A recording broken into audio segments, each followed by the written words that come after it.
Welcome to Edu Temple classes. Edu Temple classes में आपका स्वागत है। हमने पिछली क्लास में पढ़ा था डाइजेशन के बारे में, हमने न्यूट्रिशन पढ़ा था। न्यूट्रिशन में हमने ये पढ़ा था कार्बोहाइड्रेट, फैट, प्रोटीन। कार्बोहाइड्रेट में हमने पढ़ा था कार्बोहाइड्रेट को 3 भाग में क्लासीफाई किया गया है, मोनोसेटेराइड, डाइसेटेराइड और पॉलीसेटेराइड। हमने मोनोसेटेराइड को बहुत ही अच्छे से एक्सप्लेन किया था वहाँ, जहाँ हमने पढ़ा था ग्लाइसरल्डिहाइड के बारे में, राइबोज, राइबोलोज। फिर हमने पढ़ा था जाइलोज, जाइलुलोज। हमने पढ़ा था डीऑक्सीराइबोज। डीऑक्सीराइबोज डीएनए शुगर के बारे में हमने पढ़ा था वहाँ, मैंने सोचा उसको एक्सप्लेन कर दूँ यहाँ अच्छे से। तो आज हम पढ़ने वाले हैं डीएनए के बारे में। ये है डीएनए का फिगर, आपकी दर्शन करा दूँ जिससे आज आप रूबरू होने वाले हो, जिससे आज आपका हाथापाई होने वाला है। ये रहा वो। हम पढ़ने वाले हैं डीएनए के बारे में। अभी आप ये देख पा रहे होगे, यहाँ पे आपको दिख रहा होगा, यहाँ GCTA, AT, CGAT। अभी कुछ नहीं समझ में आ रहा होगा ये है क्या, शुगर फॉस्फेट क्या है, नाइट्रोजनस बेस क्या है। लेकिन मैं आपको बताऊं, ये टॉपिक ख़त्म होने होने तक आप भी ये कहोगे कि हाँ मैं जानता हूँ ये AG क्या होता है, ये TC क्या होता है, ये शुगर फॉस्फेट क्या होता है, नाइट्रोजनस बेस क्या होता है। तो सबसे पहले मैं आपको बताऊं, डीएनए का फुल फॉर्म होता है डीऑक्सी राइबो न्यूक्लिक एसिड। बहुत पहले से जानते हैं, हमने काफ़ी बार पढ़ा है, अपने प्री क्लासेस में पढ़ा है। तो हम ये जानने वाले हैं आज कि डीएनए का मॉडल किसने दिया था, डीएनए की डिस्कवरी किसने की थी। किसी ने तो की होगी डीएनए की डिस्कवरी, पहली बार तो किसी ने खोजा होगा ना उसको। डीएनए किस टाइप का होता है ह्यूमंस में, और डीएनए किस चीज़ का बना होता है। तो मैं आपको बताऊं, डीएनए का मॉडल दिया था वाटसन एंड क्रिक ने। काफ़ी फेमस नाम है, सब लोग जानते हैं, सब लोग नहीं पर बहुत लोग जानते हैं। वाटसन एंड क्रिक याद रखना है इसको। डीएनए का मॉडल किसने दिया था, वाटसन एंड क्रिक ने। बाकी अगर बात करें डीएनए की डिस्कवरी किसने की थी, तो फ्रेडरिक मिसर हैं, इन्होंने किया था डीएनए की डिस्कवरी। डीएनए की डिस्कवरी किसने की थी, तो इन्होंने किया था, जिनका नाम है फ्रेडरिक मिसर। इन्होंने डीएनए की डिस्कवरी की थी। हम ह्यूमंस में किस टाइप का डीएनए पाया जाता है, हम ह्यूमंस में बी टाइप का डीएनए पाया जाता है। कभी कभी पूछ दिया जाता है कि ह्यूमंस में किस टाइप का डीएनए पाया जाता है। काफ़ी बार क्वेश्चंस में हम लोगों ने सुना है ये, काफ़ी बार एग्जाम्स में क्वेश्चन में देखे हैं कि ह्यूमन में किस टाइप का डीएनए पाया जाता है। आंसर करना है आपको, बी टाइप डीएनए पाया जाता है ह्यूमन में। आगे, डीएनए किस चीज़ का बना होता है, ये बहुत इंपॉर्टेंट है। आपने ऊपर देखा था ना, शुगर, फॉस्फेट, नाइट्रोजनस बेस दिया हुआ था, वो सारे क्या होते हैं। यहाँ हमको समझ में आएंगे वो चीज़ें क्या होती हैं, हम अच्छे से समझेंगे इनके बारे में। डीएनए बना होता है एनपीएस से, एनपीएस से, बस शॉर्ट फॉर्म याद रखना है, एनपीएस। डीएनए किसका बना होता है, एनपीएस का। एनपीएस का मतलब क्या होता है, एनपीएस का मतलब होता है नाइट्रोजन बेस, एन का मतलब, पी का मतलब होता है फॉस्फेट, और एस का मतलब होता है शुगर। नहीं समझ में आ रहा है ना, समझ में आएगा, परेशान बिल्कुल नहीं होना। मैं आपको बताऊं, मैं जैसे बताता हूं, चीज़ें ध्यान से सीखो, चीज़ें ध्यान से देखो, बस फोकस रखो, चीज़ें समझ में आएंगी। क्यों नहीं समझ में आएंगी भाई, पेट से कोई सीख कर नहीं आता, सब बाद में ही सीखते हैं। ये सब प्रैक्टिस की चीज़ें हैं, बार बार एक बार देखते रहोगे, रिवीजन करते रहोगे, चीज़ें याद हो जाएंगी, कोई बड़ी बात नहीं है। डीएनए बना होता है नाइट्रोजन बेस, फॉस्फेट और शुगर से। हम पढ़ने वाले हैं नाइट्रोजन बेस को। उससे पहले हम अपना डीएनए बनाएंगे, खुद का डीएनए। ये देखो, आत्मनिर्भर बनना है हमें, खुद का डीएनए बनाया है हमने। ये देखो, कुछ ऐसा होता है डीएनए। कभी कभी डॉक्टर के पास जाते होंगे, इसके दर्शन हो ही जाते हैं, हर क्लिनिक में तो मिल ही जाते हैं, ऐसे कोई ना कोई पिक्चर तो देख ही लेते होंगे आप भी। देखो, ये जो आपको लैडर्स दिख रही हैं, आप इसमें जो लैडर दिख रही है ना, ये लैडर्स जो दिख रही हैं आपको, ये जो लैडर्स दिख रही हैं, ये होते हैं नाइट्रोजन बेस के बने हुए। ये बेस के बने होते हैं, जो नाइट्रोजन बेस होते हैं, ठीक है। ये होते हैं N2 base. N2 base, nitrogen base, N2 base दोनों एक ही है। डीएनए के जो स्टेप्स होते हैं, ये डी स्टेप्स हैं, ये एक्चुअली मिसप्रिंट है। डीएनए के जो स्टेप्स होते हैं वो नाइट्रोजन बेस के बने होते हैं। बाकी इसमें एडेनिन, गुआनिन, थाइमिन, साइटोसिन होता है, AGTC। अभी आपको नहीं समझ में आ रहा है, मैं आपको बताऊं, यहाँ बॉन्ड बनते हैं। अगर ये A है ना, तो ये T होगा, ये G है ना, तो ये C होगा, ठीक है। ये T है ना, ये A होगा। ये C है ना, तो ये G होगा। ऐसा क्यों? देखो, एडेनिन हमेशा थाइमीन के साथ डबल बॉन्ड बनाता है। ये जो एडेनिन है वो थाइमीन के साथ हमेशा डबल बॉन्ड बनाएगा, ठीक है। एडेनिन थाइमीन के साथ हमेशा डबल बॉन्ड बनाएगा। वहीं अगर बात करें हम गुआनिन की, ये जो गुआनिन देख रहे हो आप, गुआनिन और साइटोसिन एक दूसरे के साथ ट्रिपल बॉन्ड बनाएगा, याद रखना है हमेशा। ये जो गुआनिन है और ये जो साइटोसिन है एक दूसरे के साथ ट्रिपल बॉन्ड बनाएगा। क्लियर है? याद रखना है, ये बहुत इंपॉर्टेंट है। जैसे देख लो C और G देख रहे हो ना, साइटोसिन और गुआनिन, ये एक दूसरे के साथ ट्रिपल बॉन्ड बनाएगा। बहुत ही क्लियर रहना है इस बारे में कि ये साइटोसिन और गुआनिन जो है एक दूसरे के साथ ट्रिपल बॉन्ड बनाएगा। वहीं अगर एडेनिन और थाइमीन की आती है तो ये एक दूसरे के साथ डबल बॉन्ड बनाएंगे। क्लियर रहना है इस बारे में भी, सिंपल। जहां अगर आपको एडेनिन थाइमीन दिखे एक दूसरे के साथ डबल बॉन्ड बनाएंगे, या फिर थाइमीन एडेनिन दिखे एक दूसरे के साथ डबल बॉन्ड बनाएंगे, या फिर आपको गुआनिन और साइटोसिन देखे तो ये एक दूसरे के साथ ट्रिपल बॉन्ड बनाएंगे। कोई फर्क नहीं पड़ता पहले कौन है बाद में कौन है, उलट दो पलट दो, बात एक ही है। थाइमीन एडेनिन या फिर एडेनिन थाइमीन दोनों एक दूसरे के साथ डबल बॉन्ड, गुआनिन साइटोसिन या साइटोसिन गुआनिन एक दूसरे के साथ ट्रिपल बॉन्ड। एकदम क्लियर रहना है इस बारे में, बहुत ही आसान है, याद हो जाएंगे, बहुत ही सिंपल है। यहाँ देखो हमने बताया है आपको, एडेनिन हमेशा थाइमीन के साथ डबल बॉन्ड बनाता है, गुआनिन हमेशा साइटोसिन के साथ ट्रिपल बॉन्ड बनाता है, ठीक है। ये ट्रिपल बॉन्ड है, यहाँ ये ट्रिपल बॉन्ड है। गुआनिन हमेशा साइटोसिन के साथ ट्रिपल बॉन्ड बनाता है। वहीं एक और इम्पॉर्टेंट चीज़ है, आरएनए और डीएनए में क्या अंतर होता है। कभी कभी ये भी क्वेश्चन आ जाते हैं एग्ज़ाम में। मैं आपको दो अंतर बताऊंगा, इससे क्लियर हो जाएगी आपकी सारी डाउट्स कि हाँ ये अंतर होता है, इसलिए डिफ़र करता है ये एक दूसरे से। देखो सबसे पहले मैं आपको बताऊं, ये जो डीएनए का फुल फॉर्म होता है deoxy ribo nucleic acid, RNA का फुल फॉर्म होता है राइबो न्यूक्लिक एसिड, ठीक है। राइबो न्यूक्लिक एसिड आरएनए का फुल फॉर्म होता है, डीएनए का मतलब होता है deoxy ribo nucleic acid. Clear है? डीएनए डबल हेलिक्स होता है, आरएनए सिंगल हेलिक्स होता है, ठीक है। डीएनए में ए जी टी सी होता है, वहीं आरएनए में ए जी यू सी होता है। अभी AGTC AGUC क्या है मैंने आपको बता रखा है। AGTC का मतलब होता है एडेनिन गुआनिन थाइमीन और साइटोसिन। वहीं आरएनए में A का मतलब एडेनिन तो होता है, G का मतलब गुआनिन होता है, C का मतलब साइटोसिन होता है, पर ये जो U है भाई साहब, इस U का क्या मतलब होता है? इस U का मतलब होता है uracil. Adenine guanine uracil cytosine RNA में, डीएनए में एडेनिन गुआनिन थाइमीन साइटोसिन। याद रखना है, डीएनए डबल हेलिक्स होता है, आरएनए सिंगल हेलिक्स होता है, बिल्कुल ही आसानी से याद रखना है। बाकी हमने पढ़ लिया नाइट्रोजन बेस के बारे में, अभी हम पढ़ते हैं फॉस्फेट के बारे में। ये जो फॉस्फेट होता है ना, अभी ठीक है आपने तो बताया था कि फॉस्फेट से भी बना होता है डीएनए, बिल्कुल बना होता है, बताएंगे, घबरा क्यों रहे हो। यहाँ हम फिर से बनाएंगे एक डीएनए, जितनी बार हो सके बनाएंगे, पर टेंशन बिल्कुल नहीं लेना है, हम बिल्कुल सीखेंगे। डीएनए की जो ये जो कॉर्नर होती है ना, ये जो कॉर्नर आप देख रहे हो, डीएनए में जो कॉर्नर होती है, ये वाली जो कॉर्नर देख रहे हो, ये बनी होती है फॉस्फेट की, ठीक है। ये फॉस्फेट की बनी होती है। फॉस्फेट को हम PO4 नेगेटिव कहते हैं, ठीक है। और इसलिए कभी कभी क्वेश्चंस ये भी आते हैं कि डीएनए नेगेटिव होता है या पॉजिटिव होता है। तो डीएनए ऋणात्मक होता है, डीएनए नेगेटिव होता है, हमेशा याद रखना है। कभी भी ऑप्शन में नेगेटिव दिखे, नेगेटिव ऑप्शन टिक करो, क्वेश्चन के आंसर सही होंगे बिल्कुल।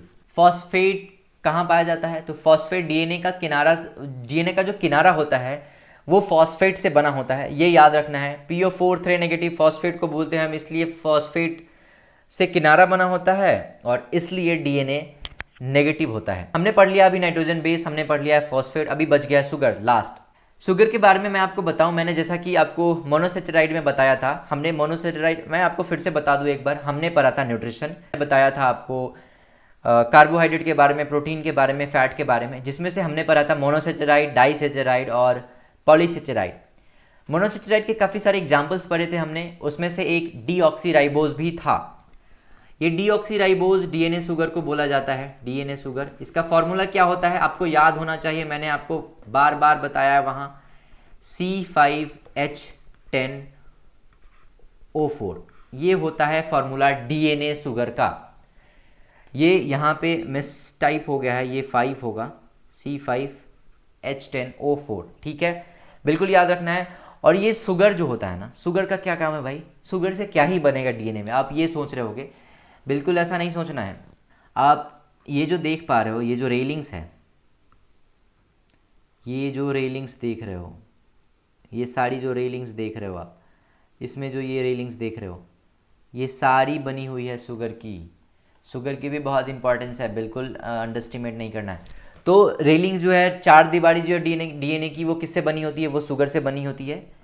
अब हम यहाँ मोनोसेचराइड के एग्जांपल्स बहुत सारे पढ़े थे, उसमें से एक डीऑक्सीराइबोज भी था, इसलिए मैंने सोचा कि मैं आपको बता दूं डीएनए के बारे में। डीएनए हम पढ़ चुके हैं, अब हम मोनोसेचराइड तो पढ़ ही लिए हैं, अब आगे मोनोसेचराइड के बाद था डाइसेचराइड।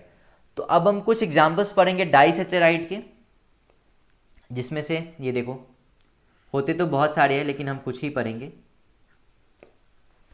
माल्टोज के बारे में पढ़ेंगे हम, सुक्रोज के बारे में पढ़ेंगे, लैक्टोज के बारे में पढ़ेंगे। बहुत प्यारे प्यारे क्वेश्चंस होते हैं इससे, वो भी करेंगे। एग्जाम में बहुत आसानी होने वाली है हमें इन क्वेश्चंस को कर कर। हमें अगर एक बार याद हो जाते हैं, बायोलॉजी के लिए टेंशन नहीं लेना है, बहुत सारे नंबर हमारे वैसे भी आ रहे हैं। देखो, डाई का मतलब क्या होता है, दो, एक ग्लूकोज था, एक कार्बोहाइड्रेट था। मोनोसेचराइड में हमने मेनली यही पढ़ा था। अभी हम पढ़ेंगे कि एक से अधिक, है ना, यानी दो। डाई का मतलब क्या होता है, दो। दो कार्बोहाइड्रेट्स के बारे में हम पढ़ेंगे। देखो यहाँ पे ग्लूकोज क्या है, कार्बोहाइड्रेट है, ग्लूकोज क्या है, कार्बोहाइड्रेट है। दो ग्लूकोज मिलकर क्या बनाता है, माल्टोज, ठीक है। तो ये डाई हो गया, ये डाई में आ गया ना। अभी समझ पा रहे हो डाई क्यों है, क्योंकि यहाँ दो ग्लूकोज है, ग्लूकोज प्लस ग्लूकोज। एक ग्लूकोज था वहाँ मोनोसेचराइड में, एक ग्लूकोज था, वो भी कार्बोहाइड्रेट था। डाइसेचराइड में ग्लूकोज प्लस ग्लूकोज, डाइसेचराइड है, इसको हम माल्टोज बोलेंगे। कभी कभी आपने देखा होगा कि प्लेयर्स को माल्टा ड्रिंक दिया जाता है ताकि वो एनर्जाइज्ड रहें।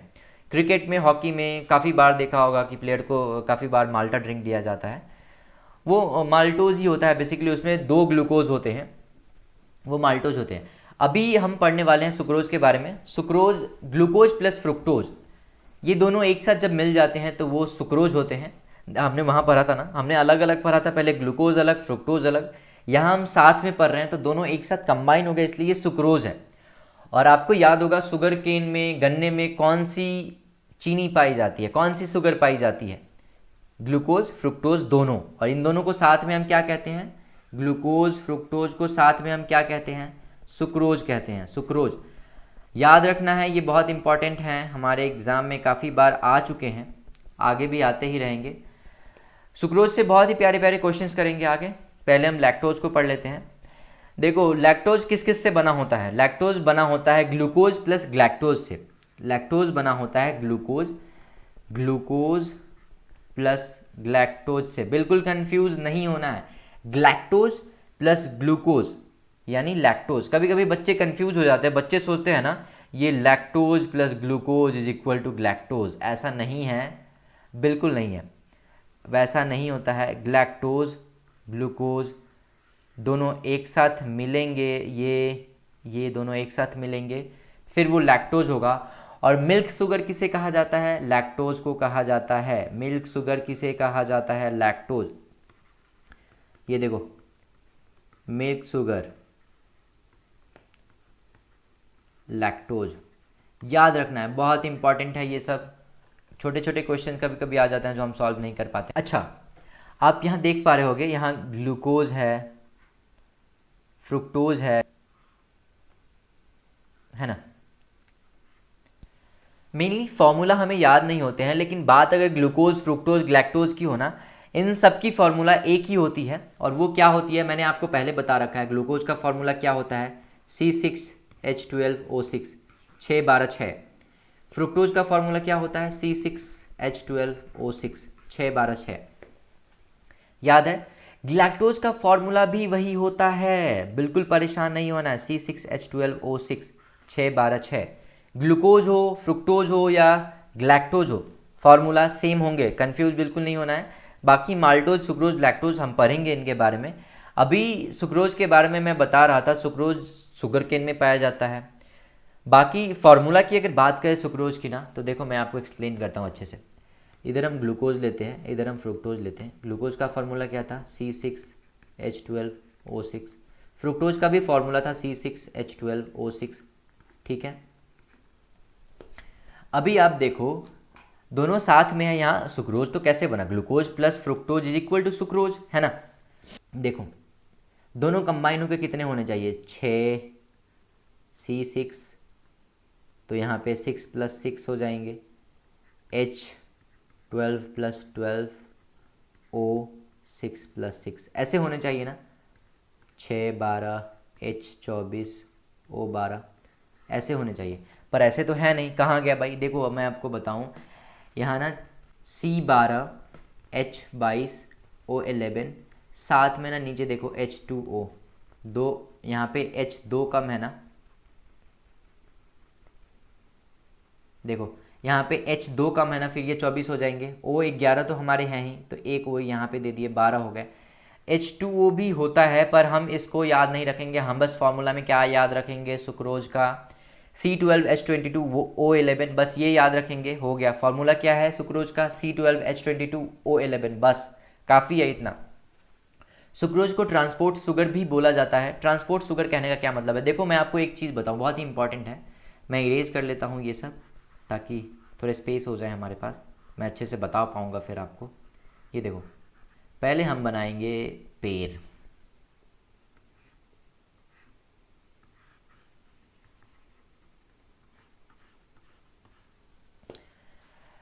अब पेड़ में क्या होता है? क्लोरोफिल होता है, हम सब जानते हैं ना। क्लोरोफिल होता है पेड़ पौधे में, पेड़ पौधा अपना खाना खुद बनाते हैं। तो मान लो कि यहाँ से सनलाइट मिला, ऊपर से सनलाइट आया, फूड बनाया पेड़ ने। तो ऐसा तो है नहीं कि एक ही जगह फूड है, एक ही जगह से सारा काम हो गया, एक जगह फूड स्टोर हो गया, काम हो गया, ऐसा नहीं है। हर पार्ट्स को ज़रूरत होती है ना ग्लूकोज की। तो अभी तो ट्रांसपोर्ट तो करने पड़ेंगे ग्लूकोज। कैसे करेंगे भाई साहब? देखो ये ग्लूकोज है, यहाँ पे बहुत सारे ग्लूकोज जमा हो गए, ग्लूकोज बन रहा है, ग्लूकोज बन रहा है। अभी हमको ग्लूकोज चाहिए यहाँ पे जड़ों में, यहाँ पे चाहिए ग्लूकोज।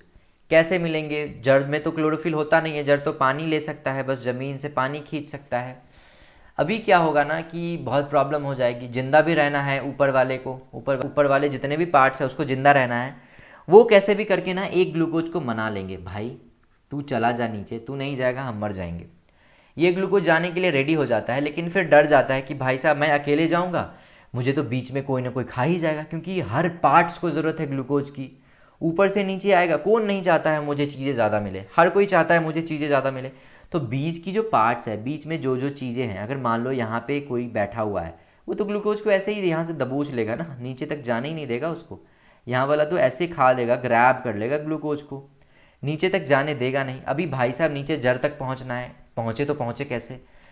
अभी क्या होगा ना, ये अपने एक दोस्त को बोलेगा, भाई तू मेरे साथ चल ले, मैं अकेले जाऊंगा मुझे कोई खा लेगा, तुम मेरे साथ रहोगे मुझे हौसला मिलेगा। तो ये ग्लूकोज क्या है ना, अपना प्रॉपर्टी चेंज कर लेगा, ये फ्रुक्टोज जैसा बन जाएगा। ठीक है, ये फ्रुक्टोज जैसा बन जाएगा। तो अभी क्या है, ग्लूकोज और फ्रुक्टोज दोनों मिलके क्या बन जाएंगे? सुक्रोज बन जाएंगे। रूपांतरण हो गया, रूप चेंज हो गया यहाँ दोनों का। अब जाएंगे वो नीचे, नीचे ट्रांसपोर्ट करेंगे, कोई दिक्कत नहीं होएगी, बड़ी आसानी से ये नीचे ग्लूकोज पहुंचा पाएंगे यहाँ पे। इसलिए बोला जाता है ट्रांसपोर्ट शुगर किसको? सुक्रोज को। ट्रांसपोर्ट शुगर किसको कहा जाता है? ग्लूकोज प्लस फ्रुक्टोज को एक साथ बोला जाता है ट्रांसपोर्ट शुगर। ट्रांसपोर्ट शुगर के बारे में हम लोगों ने पढ़ लिया। इन्वर्ट शुगर भी कहा जाता है ग्लूकोज और फ्रुक्टोज को, सुक्रोज को इन्वर्ट शुगर भी कहा जाता है। हमने पढ़ लिया है डाइसेचराइड के बारे में। अब हम कुछ एग्जाम्पल पढ़ेंगे पॉलीसेचराइड के बारे में। पॉलीसेचराइड के बहुत सारे एग्जाम्पल है, पर जो इंपॉर्टेंट है हमारे एग्जाम पॉइंट ऑफ व्यू से, जो हमारे लिए इंपॉर्टेंट है वो हम पढ़ेंगे, ताकि इससे भी क्वेश्चंस आए तो हम कर पाएँ। देखो हम 3 एग्जाम्पल्स पढ़ेंगे। एक पढ़ेंगे स्टार्च, दूसरा पढ़ेंगे ग्लाइकोजन, और तीसरा पढ़ेंगे सेल्यूलोज। ठीक है, स्टार्च, ग्लाइकोजन और सेल्यूलोज। देखो पहले हमने पढ़ा था क्या, एक ग्लूकोज वाले को हम लोग क्या कहते थे, ग्लूकोज कहते थे, दो ग्लूकोज वाले को माल्टोज कहते थे, है ना। और ये जो पॉलीसेचराइड में अभी तीनों एग्जाम्पल मैंने बताया ना, ये सारे ग्लूकोज हैं, ये सारे ग्लूकोज के, यहाँ पे फ्रुक्टोज वगैरह का कोई काम नहीं है, ग्लैक्टोज का कोई काम नहीं है। ये सारे जो बने हुए हैं, ये सारे बने हुए हैं सिर्फ और सिर्फ ग्लूकोज के, स्टार्च भी, सेल्यूलोज भी, ग्लाइकोजन भी। फ़र्क क्या है कि ग्लूकोज जो मोनोसेचराइड वाला ग्लूकोज था वहाँ एक ग्लूकोज था, डाइसेचराइड वाले में दो ग्लूकोज मिलके माल्टोज बनाया था, यहाँ पे दो से ज़्यादा ग्लूकोज होंगे ना, इसलिए प्लांट में अगर जो होंगे उसको हम स्टार्च बोलेंगे, अगर एनिमल में होंगे उसको ग्लाइकोजन बोलेंगे, और प्लांट में जो हार्ड सरफेस होता है ना उस वहाँ होंगे उसको हम सेल्यूलोज बोलेंगे, है ना।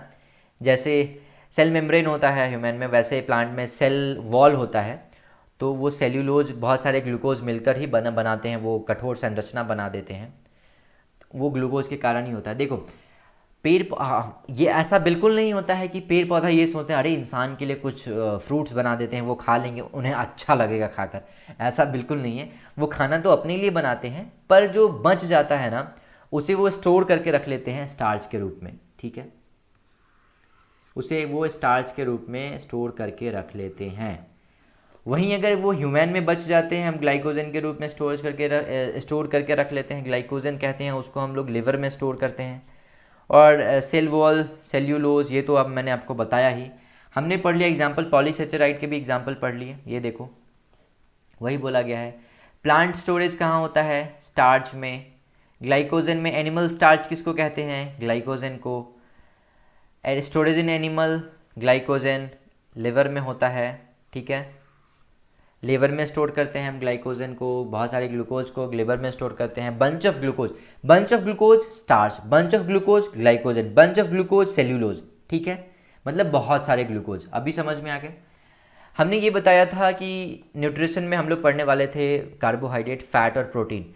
कार्बोहाइड्रेट हमने पूरा पढ़ लिया, मोनोसेचराइड, डाइसेचराइड, पॉलीसेचराइड हमने पढ़ लिया।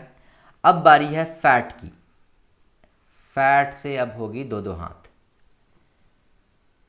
फैट में ज़्यादा कुछ आता नहीं है, मैं आपको बताऊं, ये देखो फैट से ये कर लेते हैं। क्वेश्चंस काफ़ी बार आते हैं कि जो फैट है, फैट को लिपिड भी हम बोलते हैं। सबसे बेसिक यूनिट क्या होता है फैट का, सबसे बेसिक यूनिट होता है ग्लिसरॉल, ये OL होगा यहाँ, ग्लिसरॉल, ग्लाइसेरॉल प्लस फैटी एसिड, ठीक है। फैट का बेसिक यूनिट क्या होता है, ग्लिसरॉल प्लस फैटी एसिड। और फैट हमें प्रोटेक्ट करता है हीट से प्रोटेक्शन देता है, हमें टेम्परेचर से प्रोटेक्शन देता है फैट। हमने फैट पढ़ लिया है, हमने कार्बोहाइड्रेट पढ़ लिया है। अब बारी आती है प्रोटीन की, ये रहा प्रोटीन। अब हम पढ़ेंगे प्रोटीन के बारे में कुछ फैक्ट है वो हम जानेंगे। हमारे क्वेश्चंस इससे भी बहुत सारे आते हैं एग्जाम में, इसको भी सॉल्व करें, टेंशन बिल्कुल नहीं लेना है। स्मॉलेस्ट यूनिट ऑफ प्रोटीन किसको कहा जाता है, एमिनो एसिड। स्मॉलेस्ट यूनिट कहने का मतलब प्रोटीन जब सबसे छोटी इकाई में टूट जाएगी तो वो सबसे छोटी इकाई कौन सी होगी, एमिनो एसिड होगी। स्मॉलेस्ट यूनिट ऑफ प्रोटीन किसको बोला जाता है, एमिनो एसिड को, याद रखना है, बहुत ही आसान है। अब देखो यूनिट तो हमने देख लिया कि प्रोटीन की सबसे स्मॉलेस्ट यूनिट कौन है। जैसे हमने पढ़ा था कार्बोहाइड्रेट में कि सबसे छोटी कार्बोहाइड्रेट कौन है जिसको हम खा सकते हैं, कितने कार्बन की कार्बोहाइड्रेट को हम खा सकते हैं। तो मैंने बताया था ना वहाँ पे कि ग्लाइसेरल डिहाइड होता है, ग्लाइसेरल डिहाइड 3 कार्बन वाली, ठीक है। ठीक वैसे ही 3 कार्बन की यहाँ पे भी होती है प्रोटीन, उसको हम लोग कहते हैं, क्या कहते हैं, ग्लाइसीन, ठीक है। अब मैं आपको बताऊं कि ये देखो स्मॉलेस्ट प्रोटीन ग्लाइसिन होता है, 3 कार्बन का होता है। ठीक वैसे ही जैसे 3 कार्बन का सबसे छोटा कार्बोहाइड्रेट जिसे हम खा सकते हैं कौन था, ग्लाइसरल डिहाइड। और यहाँ पे भी बॉन्ड बनता है एक, देखो 2 प्रोटीन के बीच की जो बॉन्ड है उसको हम क्या कहते हैं, उसको हम कहते हैं पेप्टाइड बॉन्ड। पेप्टाइड बॉन्ड नहीं समझ में आया होगा अभी, ये देखो जैसे मान लो ये एक प्रोटीन है, ये एक प्रोटीन है, दोनों के बीच में बॉन्ड बनेगा, उसको हम लोग बोलेंगे पेप्टाइड बॉन्ड। अब इस पेप्टाइड बॉन्ड का फॉर्मूला होता है CONH एच, ठीक है। इसका फॉर्मूला होता है CONH, ये फॉर्मूला होता है।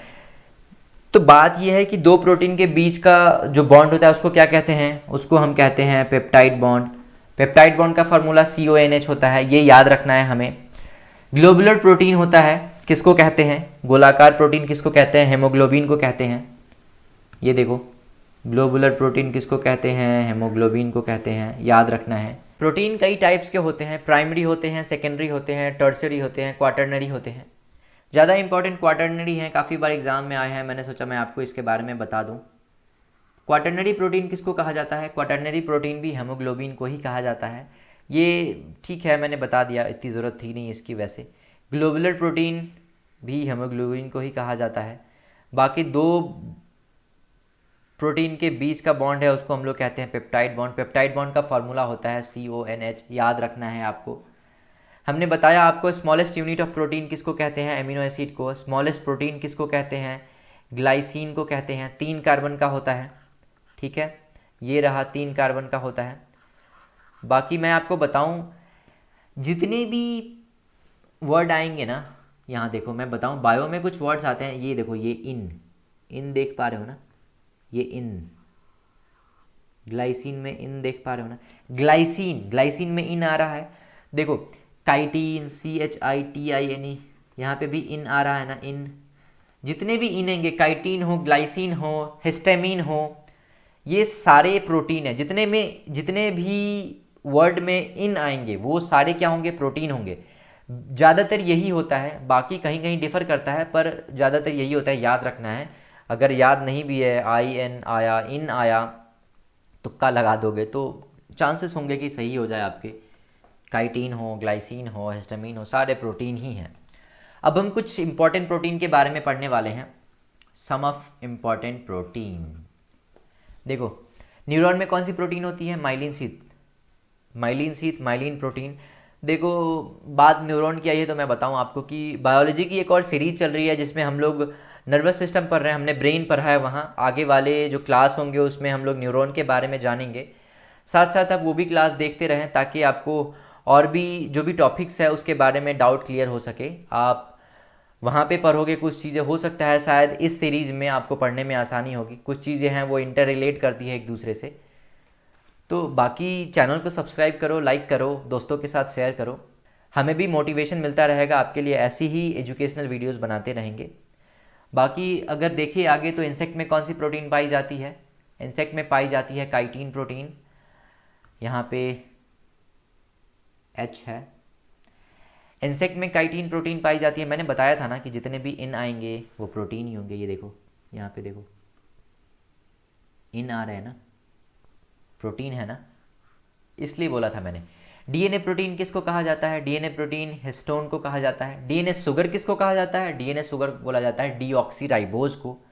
डीएनए प्रोटीन किसको कहा जाता है, डीएनए प्रोटीन कहा जाता है हिस्टोन प्रोटीन को। अभी आप बोलोगे कि आपने तो N2 बेस बता दिया, आपने नाइट्रोजन बेस बता दिया, आपने शुगर बता दिया, आपने फॉस्फेट बता दिया कि अच्छा इन चीज़ों से डीएनए बना होता है, प्रोटीन के बारे में तो आपने बताया नहीं, ऐसे कैसे मान लें। बिल्कुल बताएंगे। देखो, ये हमने बताया डीएनए। ये जो गांठ देख रहे हो ना यहाँ पे, ये जो चीज़ देख रहे हो, ये जो गांठ देख रहे हो यहाँ पे, ये किसका बना होता है, हिस्टोन प्रोटीन। हिस्टोन प्रोटीन होते हैं यहाँ, हिस्टोन प्रोटीन। तो बाकी कोलेजन फाइबर है। अच्छा, कोलेजन फाइबर क्या होता है मैं आपको बताऊं। देखो, आइसक्रीम जो हम लोग खाते हैं ना, वो आइसक्रीम जमाने के लिए जिलेटिन का यूज़ किया जाता है। जिलेटिन आइसक्रीम को जमाने के लिए यूज़ किया जाता है। और ऐसे बर्फ़ जमना टोटली डिफरेंट थिंग है, आइसक्रीम जमना टोटली डिफरेंट थिंग है, ठीक है। पूरी दोनों अलग, एक दूसरे से बिल्कुल अलग है। तो कोलेजन फाइबर जो होता है ना, वो जानवरों के मांसपेशियों से मिलती है। एक पतली सी ऐसी झिल्ली होती है, उसको हम कोलेजन फाइबर कहते हैं। उसी से जेलेटिन बनता है और उसी को यूज़ किया जाता है आइसक्रीम बनाने के लिए, ठीक है। आगे से बताओ किसी को अगर वो आइसक्रीम खा रहा है, इसमें कोलेजन फाइबर होता है जो जानवरों के मांसपेशियों से बनती है। तो ऐसे लोग खाना ही बंद कर देंगे आइसक्रीम, ऐसा बिल्कुल मत करना। जो खाते हैं जो लोग, उसको खाने दो, कोई बात नहीं। बाकी यही थी अभी तक की कहानी। आज हम पूरे डीएनए के बारे में पढ़े हैं। अगली बार फिर मिलेंगे ऐसी कोई नई टॉपिक्स के साथ। तब तक के लिए धन्यवाद। Thank you so much. Tata bye bye.